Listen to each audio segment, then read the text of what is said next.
നമ്മളിപ്പോൾ തൊടുപുഴ വരെ വന്ന എന്തിനാന്ന് ചോദിച്ചാൽ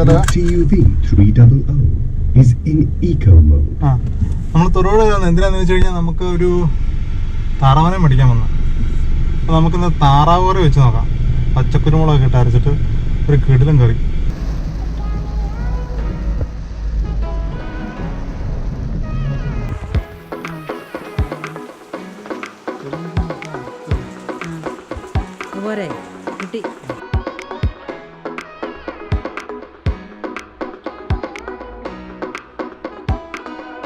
നമ്മളതിനെ പപ്പ് പറിച്ചിട്ടൊന്ന് വക്കിയെടുത്ത് കഴിയുമ്പോൾ ആ നിൽക്കുന്ന രോമം കൂടെ എല്ലാം പോവും. തൊലി ഇട്ട് കറി വെച്ചാൽ അതിനുള്ള ടേസ്റ്റ് വരത്തുള്ളൂ. അതുകൊണ്ടാണ് ഒന്ന് കിടിലും മഴ കേട്ടോ. അപ്പോൾ മഴ ഇച്ചിരി കുറഞ്ഞു. നമ്മുടെ പച്ചക്കുരുമുളക് പറിക്കാനായിട്ട് വന്നതായിരുന്നു ഇതെല്ലാം നിൽക്കുന്നത്. ഒത്തിരിയൊന്നുമില്ല, ആയി വരുന്നുള്ളൂ. കുരുമുളക് ആവുന്ന സമയമല്ലേ, അതുകൊണ്ട് വലിയ മെച്ചമുള്ളതൊന്നും അല്ല. എന്നാലും ഒരു കറിക്കൊക്കെ ഉള്ളതുണ്ട്.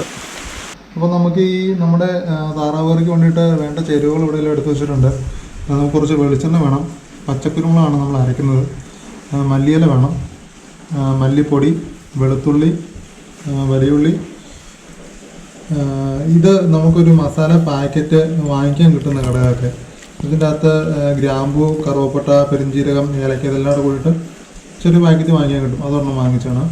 ഇനി ഇത് ഉരുളക്കിഴങ്ങാണ്, കുറച്ച് തേങ്ങ, ഇഞ്ചി അരിഞ്ഞ് വെച്ചേക്കുന്നത്, ഇത് ചുവന്നുള്ളി ചെറുത്, ഇത് പച്ചമുളക്, ഗരം മസാല, കുരുമുളക് പൊടി, മഞ്ഞൾപ്പൊടി. ഇത്ര മസാലകളാണ് നമ്മൾ മെയിനായിട്ടും ഈ കറിക്ക് വേണ്ടി ഉപയോഗിക്കുന്നത്.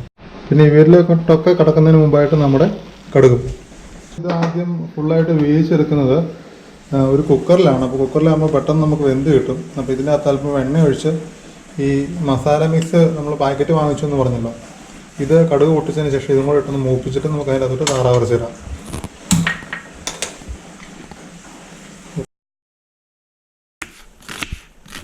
പാത്രം ചൂടായി വന്നിട്ടുണ്ട് കുക്കർ. അപ്പോൾ അതിൻ്റെ അകത്തോട്ട് അല്പം എണ്ണ ഒഴിക്കാം. എന്നുവെച്ചാൽ നമുക്ക് പല പാത്രത്തിൽ മാറണ്ട, ഇങ്ങനെ എളുപ്പമുണ്ട്. അതിന് വേണ്ടിയിട്ട് നമ്മൾ കുക്കർ തന്നെ ചെയ്യുന്നത്. ചൂട് ഒഴിച്ചു. ഓക്കെ, അപ്പോൾ അതിൻ്റെ അകത്തോട്ട് നമുക്ക് കടുക് പൊട്ടിക്കാം.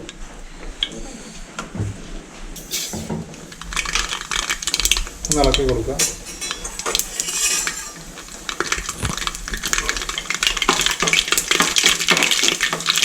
കടുക് പൊട്ടി കുറേ നമ്മുടെ മസാല മിക്സ് ഇടാം. ഇട്ടിട്ടുണ്ട്, നല്ലപോലെ ഇളക്കി കൊടുക്കാം. നമുക്ക് ഈ ബിരിയാണിയൊക്കെ ഉണ്ടാക്കുമ്പം കൊടുത്തിടാൻ പറ്റുന്ന കിറ്റാണ്. അതിനുശേഷം നമ്മുടെ ചുവന്നുള്ളി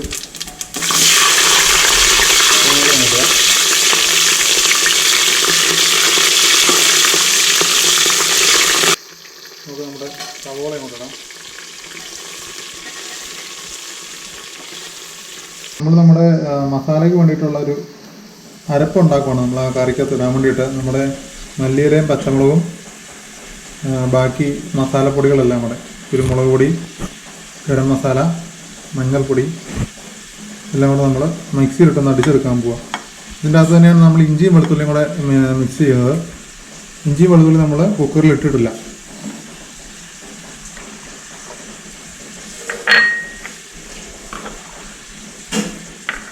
ഇനി നമുക്ക് കുക്കറിനകത്തോട്ട് ഒരല്പം ഉപ്പ് ആഡ് ചെയ്യാം.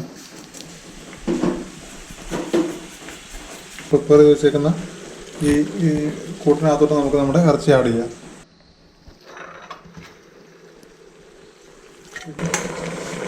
ഈ കൂടെ തന്നെ നമ്മൾ കുറച്ച് തേങ്ങാക്കൊത്തും ആഡ് ചെയ്യുന്നുണ്ട്. കുക്കർ അടച്ച വെച്ച് നമുക്ക് ഇനി ഇതിനൊരു 2-3 വിസിൽ കേട്ടതിന് ശേഷം നമുക്ക് തുറന്ന് നോക്കാം. വേറൊരു പാത്രം നമുക്ക് അടുത്ത് വെച്ചിട്ട് നമ്മുടെ മല്ലിപ്പൊടി ചെറുതായിട്ടൊന്ന് വാട്ടിയെടുക്കാം. എന്നിട്ട് അതിൻ്റെ അകത്ത് നമുക്ക് തേങ്ങാപ്പാലും ബാക്കി കഷ്ണമൊക്കെ മിക്സ് ചെയ്ത് കറി ആയിട്ട് എടുക്കാം.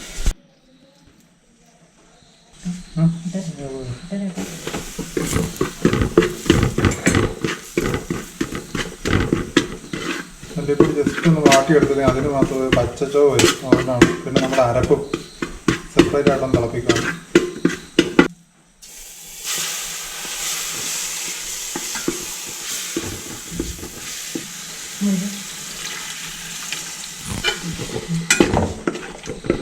ഇതിനകത്തോട്ട് നമുക്ക് നമ്മുടെ വെന്ത് വെച്ചിരിക്കുന്ന കഷ്ണം ആഡ് ചെയ്യാം.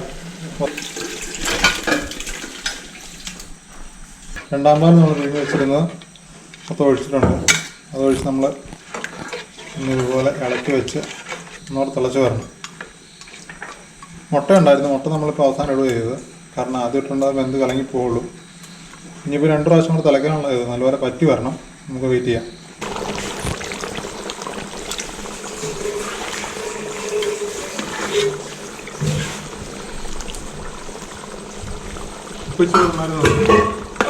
ഉപ്പിട്ടില്ലല്ലോ.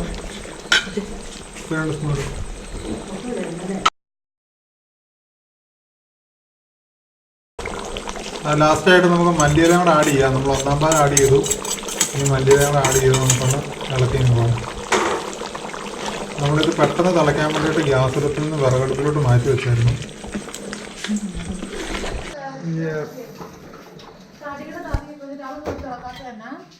ഒരു സ്പെഷ്യൽ ആയിട്ട് രീതിയിൽ നമ്മൾ ഷാപ്പിലൊക്കെ ഉള്ള പോലെ ഉപയോഗിച്ച കപ്പയാണ്.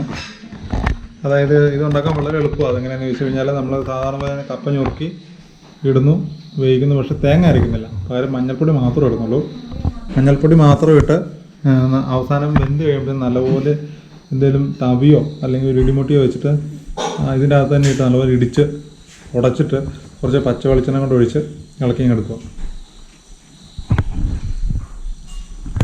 താറാവ് കറി ഷാപ്പിലേതുപോലെ വെച്ച പച്ചക്കപ്പ.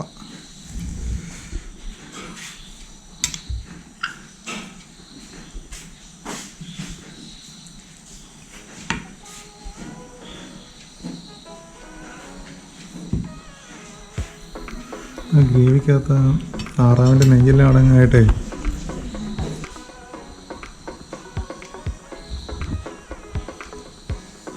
സ്പീച്ച്ലെസ്.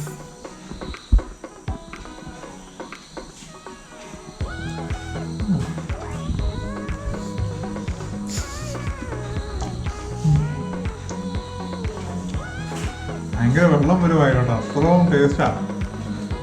കപ്പ അങ്ങോട്ട് നമ്മളെ ഇടിച്ചെടുത്തേക്കുന്നുണ്ടേ നല്ല പഞ്ഞീകട്ട് പോലെ. ഇങ്ങനെ ഒരു സാധനം എന്ത് സോഫ്റ്റാണ് നോക്കി.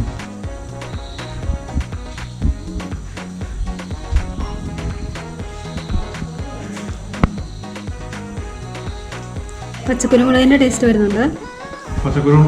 പച്ചക്കുരുമുളകിൻ്റെ ടേസ്റ്റ് ഉണ്ട്. പക്ഷേ ഞാൻ അരപ്പൊരു ഡിഫറെൻ്റ് ആയിട്ടുള്ള ടേസ്റ്റാണ്.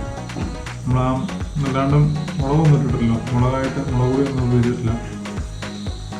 നമ്മൾ തന്നെ ഈ മപ്പാസമൊക്കെ വെക്കുന്ന രീതിയിലല്ലേ വെച്ചേക്കുന്നത്. താറാവെന്നൊക്കെ പറഞ്ഞ് ഇതേ രീതിയിൽ തന്നെ വെക്കണം. അപ്പോൾ വീഡിയോ ഇഷ്ടപ്പെട്ടാൽ സബ്സ്ക്രൈബ് ചെയ്തേക്കണം, ഷെയർ ചെയ്യണം. അഭിപ്രായങ്ങൾ എന്തെങ്കിലും ഉണ്ടെങ്കിൽ കമൻറ്റ് ചെയ്യുക. അപ്പോൾ വേർക്കട്ടെ.